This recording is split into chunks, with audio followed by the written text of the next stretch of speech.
suite. Est-ce que l'image est bien et tout, ça va? Impeccable. Génial. Alors, on commence. Bon, d'abord, je voudrais vous dire bonjour à tous. Ça fait longtemps qu'on ne s'est pas vus. Et en plus, j'ai eu quelques aventures qui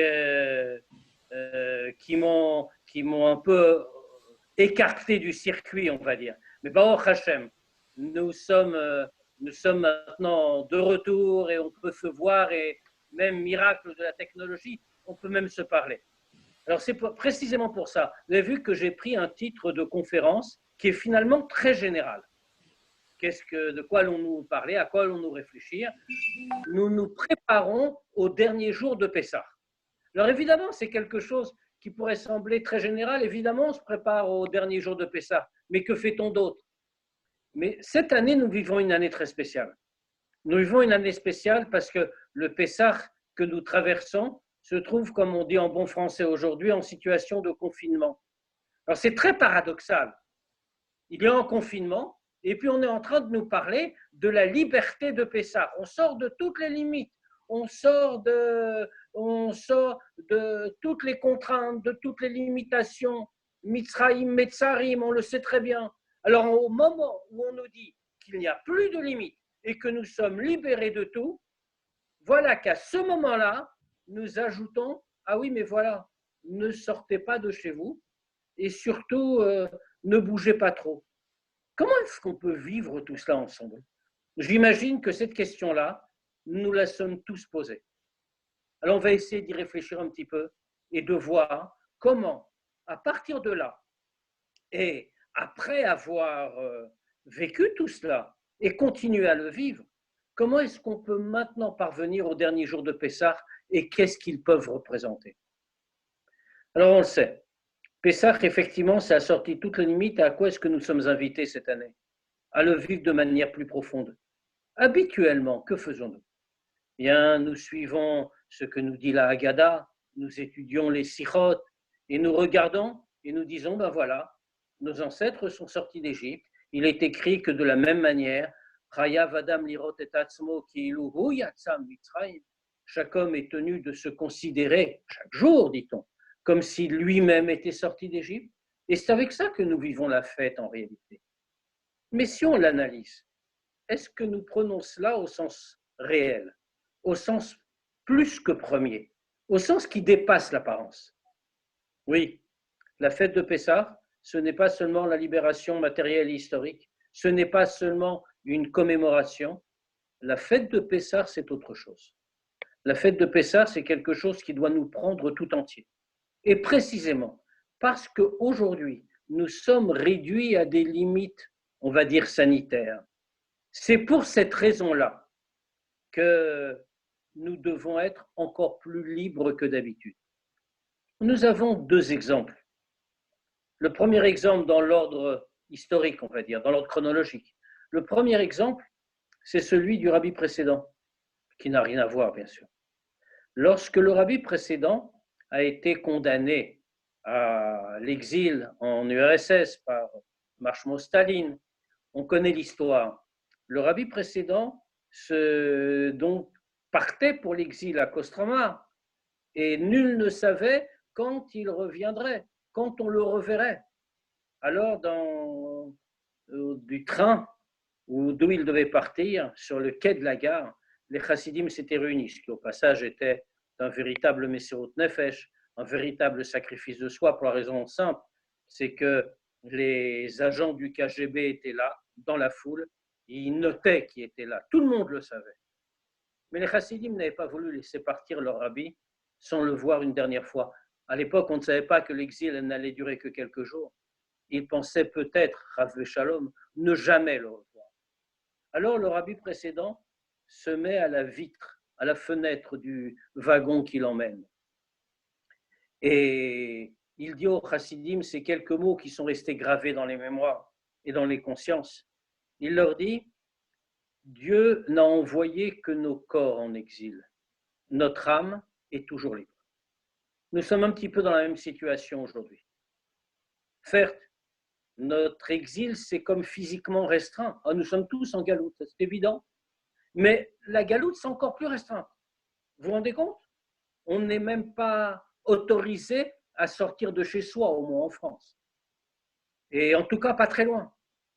Mais dans cette galoute, dans la galoute, notre ami, nous pouvons non pas nous évader ou nous échapper, nous pouvons marcher dans les plaines ouvertes. Nous pouvons vivre avec la plus grande assurance, avec la plus grande fermeté. Et c'est comme cela que nous avons vécu les premiers jours de Pessah. Alors, il faut trouver la solution, bien sûr, parce que dit comme ça, c'est très joli. Mais tout cela, c'est finalement très, très théorique. Comment est-ce qu'on le fait? Alors, on le sait. On le sait, on n'est jamais enfermé, on n'est jamais seul, le rabbi présent vient de nous le dire. Et la fameuse histoire du rabbi, qui a circulé, je crois, sur tous les réseaux sociaux, qui est celle de l'année où la femme du rabbi, la Rebbetzin, avait quitté ce monde en 1988, et où le rabbi s'était retrouvé pour la première fois à faire le seder tout seul, puisqu'auparavant il le faisait bien évidemment avec sa femme. Et il y a une mère de famille, Madame Alberstam, pour dire les choses très précisément, qui s'en était émue, c'était proche du rabbi. Les Alberstam faisaient partie de l'équipe qui entourait le rabbi et la rabbinite. Et donc, la mère s'en était inquiétée. Elle avait dit à son fils, Avi, qui est alors un jeune garçon, il avait 12 ans, puisqu'il allait passer devant le rabbi. C'était juste avant le Seder. Il allait aller à Maariv, et puis ensuite, lui et son père avaient l'habitude, en tant que membre de l'équipe qui entourait le rabbi, d'aller prendre de la matzah pour le Seder. Et donc, la mère avait dit à son petit garçon, s'il te plaît, fais quelque chose pour moi. Tu demanderas au rabbi que, de ma part, qu'il vienne se joindre à nous pour le Seder. Je ne peux pas supporter l'idée qu'il va passer le Seder tout seul. Alors bien sûr, le garçon, 12 ans, on imagine, a dit à sa mère que préférait que ça n'arrive ne pas le faire, que c'était très difficile, très délicat. Mais sa mère a beaucoup insisté. Elle dit, je t'en supplie, fais-le pour moi. Alors évidemment, l'enfant n'a pas pu refuser. Et donc le soir, quand il a été prendre la matzah avec son père, il s'adresse au rabbi et il lui dit, Rabbi, ma mère voudrait que vous veniez participer au Seder avec nous. Et le rabbi le regarde, il dit, et l'enfant continue, il ajoute, ça dérange beaucoup ma mère de savoir que vous allez passer le Seder seul. Alors, elle vous demande de venir le célébrer avec nous, notre famille. Alors, le rabbi le regarde attentivement, il lui fait un sourire, il lui dit, tu diras merci beaucoup à ta mère, mais je ne suis pas seul. Il y a mon beau-père qui vient au Seder avec moi. Alors bien sûr, la référence au rabbi précédent, dans la bouche du rabbi est normale, si on peut dire. Le rabbi faisait toujours référence au rabbi précédent. Mais ce qui est important pour nous ici, c'est que le rabbi lui dit, alors qu'il va être physiquement seul, matériellement seul dans son bureau à faire le Seder, et ceux d'ailleurs qui étaient chez le rabbi pour Pessah cette année-là, se souviennent avoir vu le rabbi dans son bureau tout seul, et puis sortir avec la bougie pour aller chercher Eliyahu Hanavi au mont de Shfor, tout seul, entièrement seul. Mais le rabbi dit, je ne suis pas seul. Et il s'illusionne, Chas v'Shalom? Non. Nous sommes dans la même situation. Nous ne sommes pas seuls. Nous ne sommes pas enfermés. Nous ne sommes pas confinés. Nous sommes libres. C'est ce que le rabbi exprime par son attitude. Il est libre. Il n'a pas besoin d'aller chez quelqu'un comme une espèce de support, comme une espèce de soutien. Il est libre par nature et par définition. Alors c'est comme ça qu'on a vécu le Seder. C'est comme ça qu'on a vécu les 2 premiers jours de Pessah. Et puis arrive Chol HaMoed. Chol HaMoed, c'est toute une histoire. D'abord, cette année, soulignons-le, après les 2 jours de Yom Tov, nous sommes immédiatement entrés dans Shabbat. C'est le rabbi a souligné cette gviout. Quand c'est arrivé comme cela dans des années précédentes, le rabbi l'a noté à chaque fois. On est passé d'un niveau de gdusha, d'un niveau de sainteté, à un niveau de sainteté supérieur, dit-il. Et ça n'est pas rien. Mais, dit le rabbi, malgré tout, et Yom Tov et Shabbat, eh bien, il y a quelque chose d'un petit peu différent par rapport à Chol HaMoed. Quoi donc? On ne parle pas du degré de sainteté du jour. Mais le rabbi parle, on pourrait s'y attendre, le rabbi parle de l'Imoud à Torah. Il parle de l'étude de la Torah. Et c'est bien le lieu d'ailleurs d'en parler ici. Pourquoi parle-t-il d'étude de la Torah? Bien, il nous dit, le jour de Yom Tov, il est écrit qu'il doit y avoir au moins Chetzio Lachem. Au moins une partie vous est réservée à vous. Autrement dit, ce n'est pas que du spirituel, le Yom Tov. Il y a aussi un élément matériel. Il y a aussi quelque chose d'autre. C'est Chetzio Lachem. C'est pour vous aussi. C'est pour Dieu, une partie. C'est entièrement, c'est spirituel, bien sûr. Mais il y a une partie qui est pour vous. Pour votre ta'anoug, pour votre plaisir personnel. On l'honore par un bon repas, etc., etc. Autrement dit, l'étude de la Torah n'est pas prioritaire. Plus encore, dit le rabbi, dans, encore une fois, une année où c'était la même kviyut, le même déroulement dans le calendrier que cette année-ci. Le rabbi dit, même Shabbat, il fait une phrase des Chachamim que Bekushi itiru limud Torah beshabbat. Il cite une phrase des Chachamim qui nous dit que c'est avec difficulté que les Chachamim ont permis l'étude de la Torah le Shabbat. Ça peut sembler paradoxal, c'est un jour privilégié pour nous le Shabbat. C'est justement le jour où on va étudier la Torah. Bien non, nous disent les Chachamim. On trouve la même chose dans le Yerushalmi, et où ils nous disent que Bekushi, avec difficulté, pourquoi? Parce que le Shabbat, c'est un ta'anoug. Et c'est un ta'anoug, bien sûr, au sens spirituel, mais aussi au sens matériel. Donc les Chachamim ont dit on ne peut pas détacher un juif de l'étude de la Torah, donc on va finir par le permettre. Mais c'est avec difficulté, parce que quand on dit à un juif qu'il doit étudier la Torah, alors il va se priver de son ta'anoug, de son délice personnel. Or, le Shabbat, c'est le jour du délice personnel. Mais, poursuit le rabbi, eh bien, il y a autre chose. Quand on arrive à Chol HaMoed, il n'y a plus de contraintes. Il n'y a plus rien qui empêche l'étude de la Torah.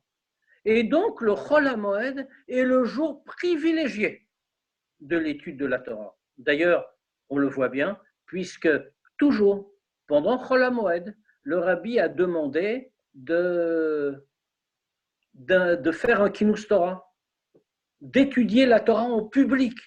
Pourquoi? Parce que c'est le moment, parce qu'à ce moment-là, l'étude de la Torah est complètement ouverte. Et justement, ça nous permet de revenir à ce que nous disions tout à l'heure. On est passé d'une vraie sortie d'Égypte intérieure, un moment où notre âme est libre. Nous n'avons plus de limites et nous sommes conscients que nous n'avons plus de limites. Nous sommes passés de cette situation-là à quelque chose d'autre. Ce quelque chose d'autre, qu'est-ce que c'est? C'est l'étude de la Torah sans limite. Et par ce moyen-là, nous allons arriver aux derniers jours de Pessah. Les derniers jours de Pessah. Là aussi, on se trouve dans une situation qui, dans la période actuelle, peut sembler difficile et paradoxale. Le dernier jour de Pessah, qu'est-ce que c'est? Shvi Shel Pessah. Shvi Shel Pessah, c'est-à-dire demain soir. Eh bien, Shvi Shel Pessah, c'est un moment essentiel. Alors, passons en revue les points.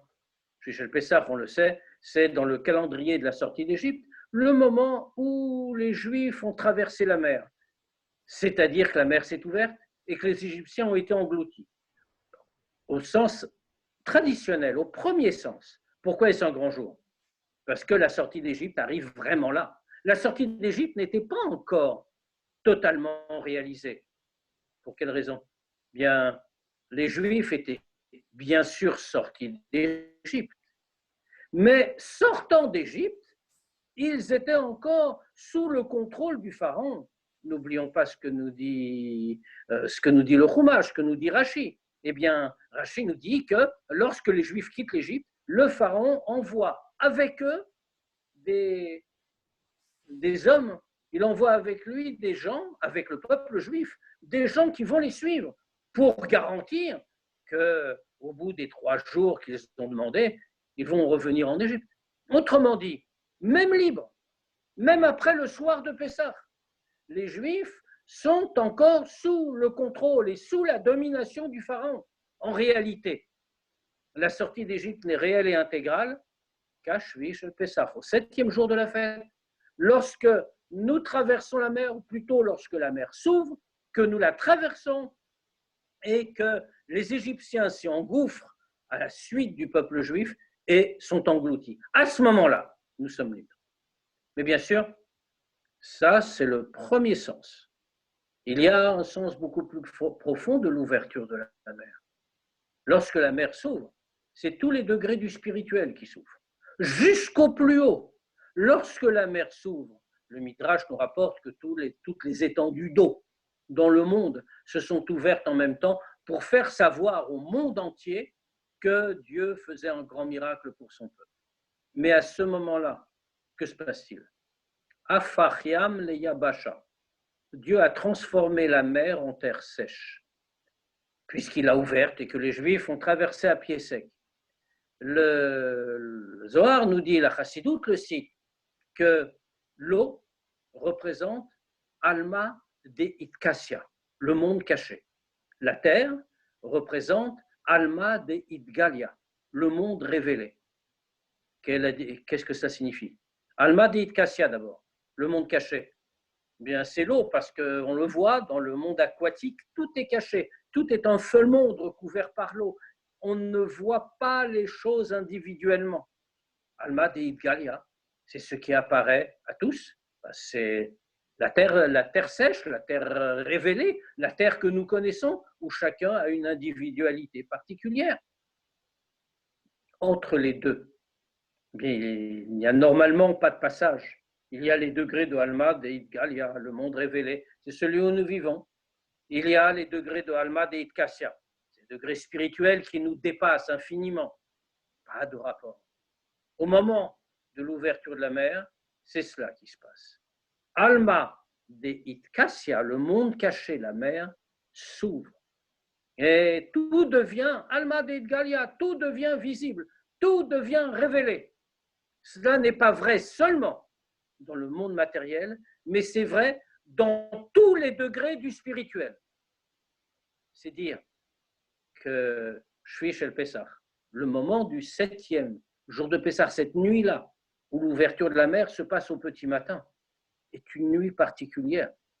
Nous allons avoir un contact spirituellement avec les plus hauts degrés, alors disons-le, avec l'essence même de Dieu. C'est pour ça que chez les Chassidim, il y a ce fameux mot qui certainement cette année fait mal au cœur de chacun, qui est que le mikvé où l'on va, la veille de Shvish el Pessah, c'est-à-dire demain, est encore plus élevé spirituellement que le mikvé de la veille de Yom Kippour. Parce que nous préparons là un lien si spécial, si intense, que ce mikvé nous porte encore plus haut. Comment allons-nous faire? Nous savons, si bien en France qu'ailleurs, mais aussi bien en Israël qu'ailleurs, eh bien le mikvé est fermé. Nous n'allons donc pas nous tremper dans un mikvé avant Shvish el Pessah. Comment peut-on vivre dans un monde tel que celui-là? Bien, il faut relire les mots du Rambam. Le Rambam nous dit que quand il parle dans les Ilchot Mikvaot, justement, quand il parle de purification, de pureté, il explique les dynimes du mikvé. Bien, en conclusion, Rambam nous dit quelque chose qui, semble-t-il, n'a pas grand rapport. Il nous dit que pour se purifier, il faut se tremper dans Me Adaat Ataor. Il faut se tremper dans les eaux de la connaissance. Tout à fait étonnant. On parle de se tremper dans un mikvé. Un mikvé, c'est une halakha. C'est quelque chose, c'est un certain volume d'eau. On se trempe dans ce volume d'eau qui est mis, qui est installé d'une certaine manière. Et puis de cette façon-là, on est débarrassé de toutes les impuretés. On nous dit, mais adat, ataor, les eaux de la connaissance pure, mais halachiquement parlant, ce n'est pas un mikvé. Mais c'est ce qu'on nous précise ici. Eh oui, cela s'apparente à un mikvé spirituel. On peut se purifier en se trempant dans Meh Adat Ataor, nous dit le Rambam. Alors voilà à quoi nous sommes invités. De la même manière que la sortie d'Égypte en plein confinement a été une vraie libération. De la même manière que les jours de Chol HaMoed qui passent maintenant sont une vraie libération également par l'étude de la Torah. De la même manière, la préparation à Shvi Shel Pesach, c'est aussi une vraie préparation. Quelle vraie préparation? Celle qui nous conduit à dire que finalement, en nous plongeant dans l'étude de la Torah, Da'at HaTaor, la connaissance pure, et plus particulièrement en étudiant la Chassidut du Rabbi, le Mahamar du Rabbi, le Sikha du Rabbi, à ce moment-là, on va vraiment au mikvé. On va dans un mikvé spirituel, un mikvé qui, lui, n'est pas limité, qui, lui, ne peut pas fermer, parce qu'il est toujours à notre disposition. Alors, c'est à cela que nous sommes invités, on le disait, c'est parvenir à ce niveau qui n'a plus rien à voir avec tout ce que nous avons connu jusqu'à présent. Jusqu'à présent, nous connaissions finalement un processus facile. Il suffisait de faire tel acte, un autre acte, et puis on avançait comme ça. C'est très juif d'ailleurs, acte après acte. Aujourd'hui, les actes nous sont interdits. Ça signifie-t-il que nous allons arrêter d'avancer? Non. Cela signifie au contraire que nous avançons de degré en degré, mais d'une autre manière. Et cette fois-ci, une manière spirituelle. Et c'est exactement ce que nous allons faire Shvi Shel Pesach et puis Achron Shel Pesach. Achron Shel Pesach. Nous allons donc tous ne pas nous réunir pour Seudat Mashiach. Nous allons nous réunir avec nous-mêmes. Nous allons nous réunir avec notre famille, chez soi, et nous allons célébrer Seudat Mashiach. Alors il y a un danger, bien sûr, c'est qu'on se dise, c'est pas une vraie Seudat Mashiach, Chavei Shalom. Ou alors, de manière encore plus grossière, c'est une Seudat Mashiach au rabais qu'on nous propose. Ben pourquoi? Parce que on ne peut rien faire. Parce qu'on est tout seul, on est avec sa famille, sa femme, ses enfants, on va manger la matzah, on va boire les 4 verres de vin, et puis voilà, on aura fait Seudat Mashiach. Ce serait la plus grave erreur. Il faut se préparer à cette Seudat Mashiach. Il faut la vivre, il faut la vivre pleinement. Seudat Mashiach, c'est comme son nom l'indique. Le repas du Mashiach, c'est ainsi que le Rachab, après le Baal Shem Tov, l'a qualifié. Et comme le Hayom Yom le dit, Seudat Mashiach est appelé de ce nom-là parce qu'un rayonnement du Mashiach éclaire. Rayonnement du Mashiach dans ce contexte. Et oui, justement dans ce contexte. Il ne faut surtout pas que notre Seudat Mashiach soit diminué. Il ne faut surtout pas que notre joie, notre enthousiasme soit réduit parce que la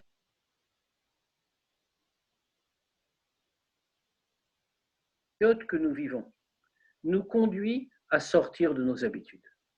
Et c'est peut-être une forme de libération extraordinaire. Alors, bien sûr, la période n'est pas géniale. Bien sûr, on ne va pas dire que c'est bien ce qui se passe. On va demander à Dieu qu'il arrête tout cela le plus rapidement possible et que nous reprenions une vie beaucoup plus active et de manière beaucoup plus forte encore que jusqu'ici. Mais en attendant, il y a ici quelque chose de plus profond.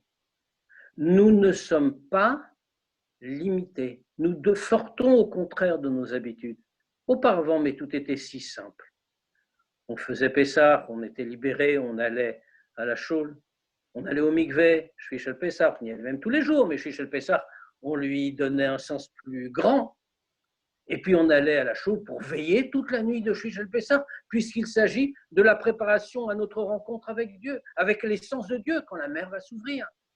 Et puis ensuite, on se préparait au bout de la joie de Yom Tov à vivre avec le Mashiach et on portait avec nous plus qu'un espoir, plus qu'une espérance, une certitude que la lumière de Mashiach se répand sur le monde et qu'il est là, qu'il est présent et qu'il va se révéler d'une seconde à l'autre. Mais tout cela, nous le faisions par des actes. Et parfois, alors bien sûr, Aïka, Ouama, c'est le principal, c'est l'action. C'est ce que nous faisions, c'était l'essentiel.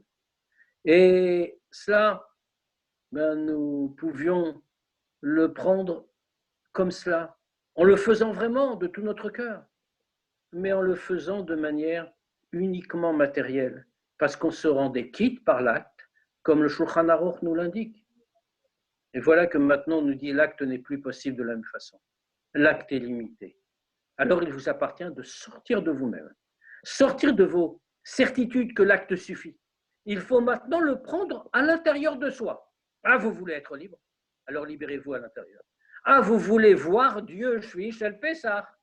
Alors dans ce cas-là, voyez-le à partir de vous-même. Ah, vous voulez vivre Seudat Mashiach? Eh bien, il faut que vous voyez la lumière de Mashiach. Et elle sera chez vous comme elle sera dans le monde entier. Alors peut-être est-ce là ce qu'il faut porter en tête lorsque on est justement dans cette situation. On se dit que tout cela dépend de nous. Le principal, c'est notre effort.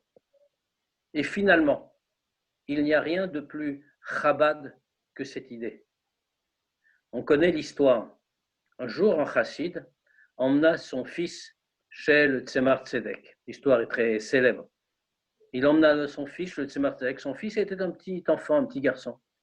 Et ce qui était exceptionnel, parce que dans ces époques-là, ce n'était pas comme on a connu chez notre rabbi, on n'emmenait pas les enfants chez le rabbi.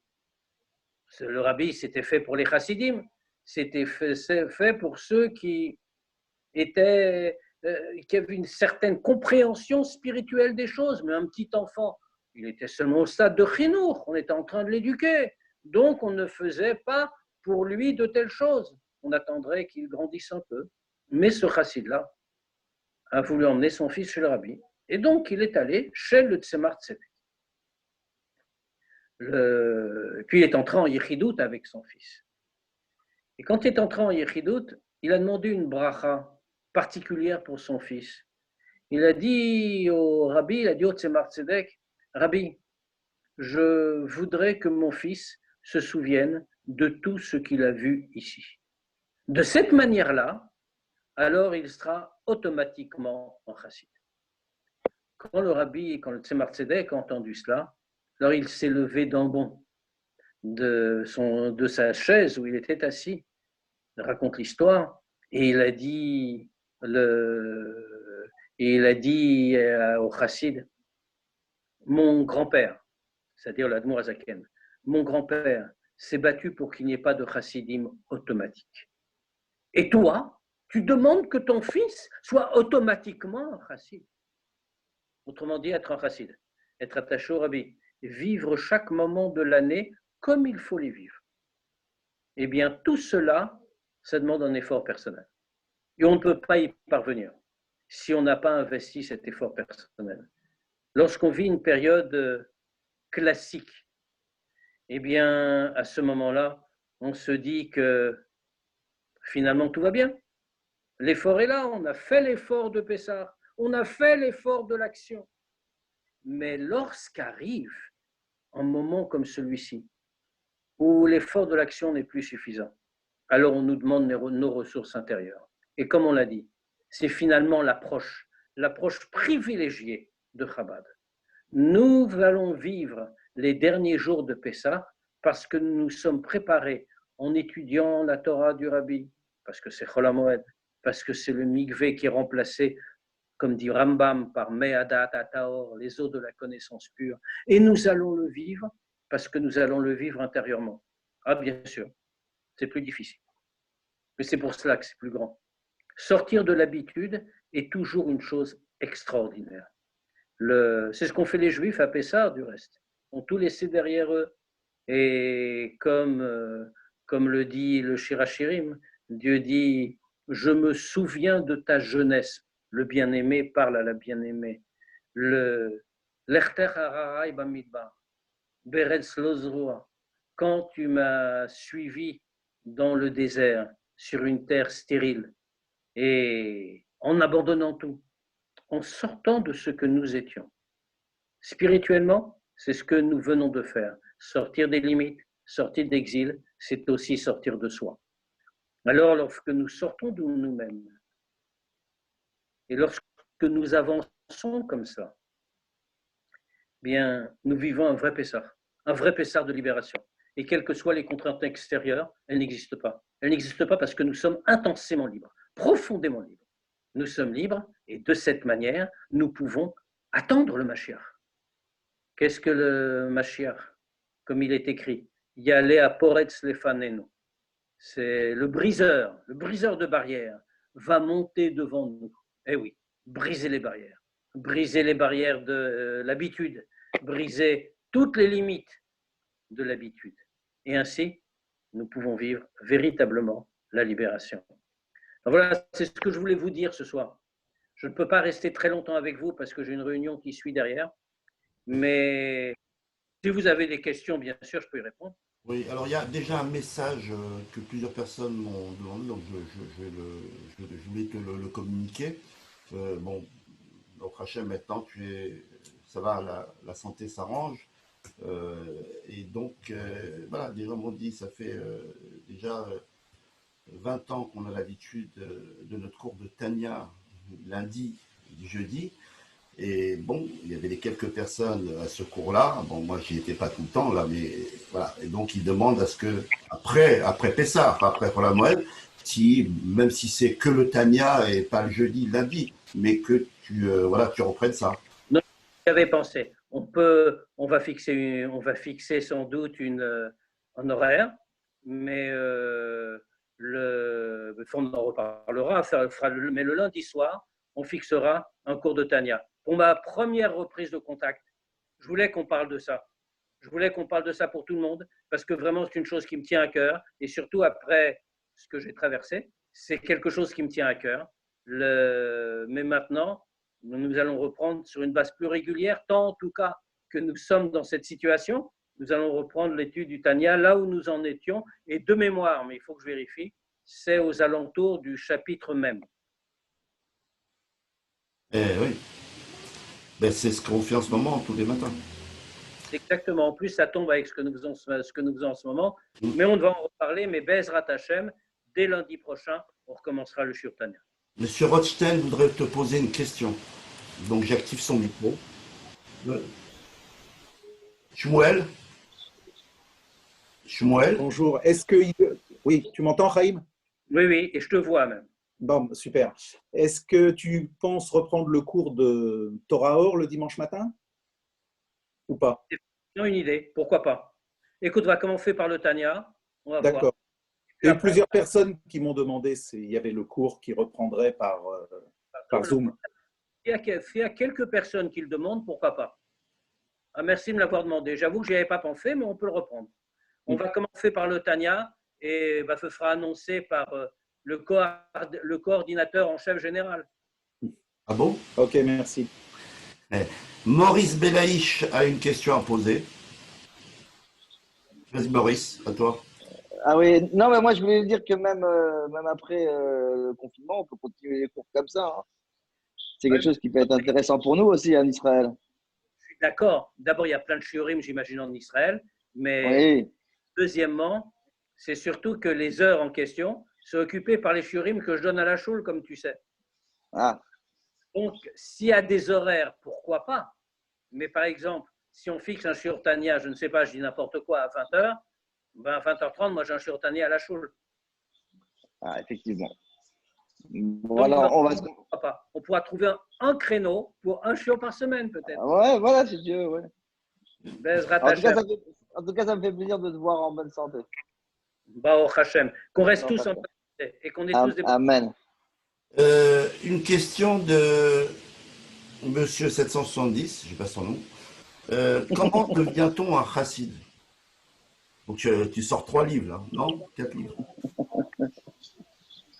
Ça, c'est très compliqué en réalité. C'est pas ce qu'on appelle être un chassid. Aujourd'hui, dans notre temps, être un chassid, c'est être attaché au rabbi et entendre tout ce qu'il dit, enfin écouter ce qu'il dit, appliquer ce qu'il dit, étudier sa Torah. Ça, c'est faire chitat, bien sûr, s'occuper d'un autre juif, tout ce que le rabbi a demandé. Ça, c'est être un chassid. Maintenant, plus profondément, qu'est-ce que c'est qu'être un chassid? Eh bien, ça, c'est l'œuvre d'une vie, ou peut-être de plusieurs. C'est raffiner chacune de ses midotes. C'est raffiner chacune de ses pensées. C'est suivre le programme, en réalité, que les Rebbeim nous ont donné. Mais on peut commencer par le premier aspect. Une question de Jonathan Weltman. Je te donne la parole, Jonathan. Vas-y, à toi. Non, non, écoute, moi je voulais passer le bonjour à Chaim. Ça me fait plaisir de le voir, ça fait longtemps que je ne l'ai pas vu. Et voilà, cette situation, elle permet d'ouvrir les limites de frontières Exactement. d'études de la Torah. Une vraie sortie d'Égypte, c'est ce qu'on disait. On Voilà. peut être libre n'importe où et dans n'importe quelle condition. Voilà. Et Laurent, notre ami Laurent, qui est au cours tous les matins au cours de Chaim Nissamot, les dimanches matins. Laurent, je te donne la parole, Laurent, tu es. Laurent, il est là, alors vas-y. Laurent, je te donne la parole, vas-y, parle. Tu es en direct sur l'antenne. Vas-y, Laurent. Ouais, salut Chaim. Salut Chaim. Je suis content de t'entendre. Allô? Oui, oui. Et moi, je réclame aussi le cours de Torah Or du dimanche matin. On ne peut pas s'arrêter. Bezrat Hashem. Écoute. On en a besoin. Mais on en a tous besoin. On a dit c'est Me'adat Ataor. C'est les eaux de la connaissance pure. Maintenant, comme on a dit, on va commencer déjà le shiur de Tania lundi soir. Mais notre ami Gégé, le responsable en chef, annoncera à tout le monde qu'on reprend le shiur de Torah. Alors, je voulais dire quelque chose. Je le dis personnellement. Je crois que j'ai jamais autant étudié de ma vie et j'ai dû rattraper une vingtaine d'années d'études en un mois.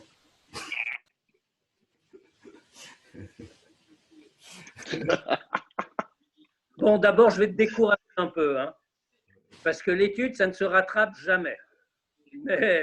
Mais tu as avancé de 20 ans. C'est comme ça qu'il faut le dire. Ah bon, grâce à Dieu. Grâce à Dieu. Monsieur Shapiro voudrait poser une question. Vas-y, Alex. Oui, bonjour, sa mère. Non, parce que j'ai entendu la suggestion de faire les cours par Zoom, etc. Non, mais ce que je veux dire, c'est que si Dieu veut, quand les choses seront redevenues normales, de faire systématiquement, enfin le plus possible, les cours, par exemple le cours de Tania que tu donnes le lundi soir, qui soit systématiquement sur Zoom, voilà. Oui, on mettra une caméra là-bas, c'est tout. Oui, il faut mettre une caméra. Mais c'est tout. Caméra ou téléphone, voilà. Voilà. Et au lieu d'avoir 10 ou 15 contraintes, on aura peut-être 2000. Bezrat Hashem. Mashiach va être là et on n'aura pas besoin de Zoom. Et je crois qu'il fait partie de Mashiach, Zoom, hein, je pense. Hein. On aura la retransmission directe sans Zoom. Très bien. Plus de questions. C'est bon. Merci beaucoup, Chaim. Merci à vous. On a enregistré le cours.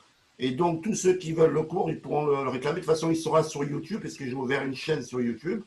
Et aussi, tous ceux qui veulent on dépose sur la liste des noms adressés sur l'OL du Rabbi, ils ont le lien dans les réponses où je leur envoie. Et comme ça, moi, j'envoie le listing tous les dimanches directement via le OL. Voilà. En tout cas, je ne chôme pas, ça c'est sûr. On souhaite à tous Chag Sameach et Chag une Sameach. grande libération. Amen. Les bonnes choses. Merci, Chaim. Merci.